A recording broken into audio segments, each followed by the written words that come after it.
Welcome to Boomstick Gaming, this is Alex, and today I want to talk primarily about half of the entire package of Disintegration, the single player campaign. I'm just going to be giving my general impressions of it as we go through this, to maybe help some of you out there in deciding if this element alone makes it worth considering. Thoughts on the multiplayer component have been readily available all over online since the PvP beta, so I'm going to try to shine a little more light on the main campaign instead, which has been held a little more under wraps. Now initially when first booting this up, the RTS unit micromanagement in this took some getting used to, not from a gameplay standpoint because it actually controls very intuitively, but instead from a playstyle standpoint. In almost every FPS I've ever played, I always play as a super aggressive close range style player that will try really hard to never stand still, and although that does work here, the game still regularly reminds you quite often that you alone are not a one-man army. Your grav cycle's durability, at least playing on the 3rd difficulty like in this footage, is quite fragile, and you will need to learn how to pace your aggression, staying more around the mid to back lines while commanding your units and getting in shots where you can. Your squad can be easily moved around the map, assigned to attack certain targets, and fire off their unique abilities, all with simple button presses that never really slow down the action. Once I got into the groove with the gameplay flow to where it really clicked for me, I realized that the main campaign in Disintegration doesn't quite feel like a traditional shooter campaign, but more like a standard RTS campaign, where you just so happen to be able to play down in the action. This does not have many of the big dynamic set-piece moments like a modern shooter, although there are some cool moments, and instead, most levels are all about going down fairly linear paths sprinkled with enemy encounters. There is some very light exploration where you can find extra scrap and upgrade chips, but outside of that, this is not the type of campaign that will probably spark your curiosity to explore, but luckily, the straightforward action strategy element does deliver.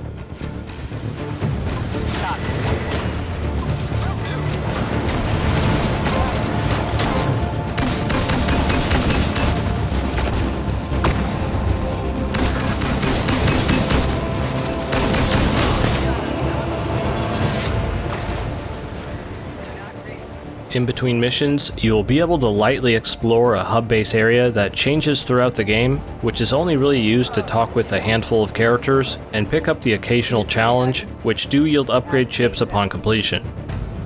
Those can be used to improve yourself or your team, but since much of these are locked according to your player level, you will find that you will barely ever have to make any really tough decisions on these upgrades, since you will often just buy all the ones the game will let you buy at that moment.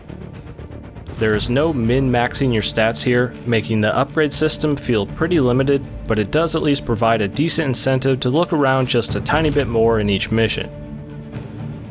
The story, which is told throughout interactions at your home base and through cutscenes in between levels, is decent from a production value standpoint, but in terms of raw plot and storytelling, it felt too much like it was trying to be appealing to the broadest possible audience, and in doing so, it all comes across as pretty cliché.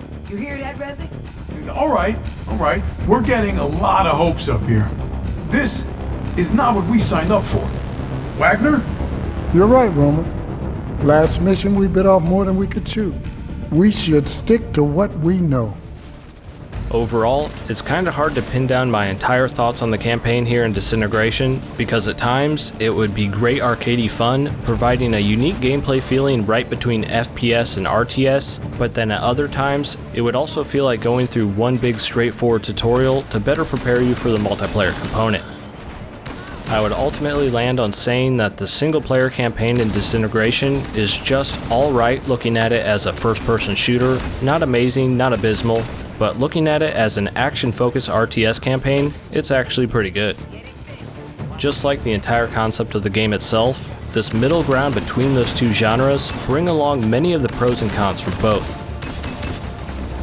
Now that pretty much wraps it up. Hopefully from what I've shown off here today, you have a little better feeling of what to expect from the campaign, and let me know what you think of it or the PvP element if you've gotten a chance to try either. As always, this has been Alex from Boomstick Gaming, and thanks for watching.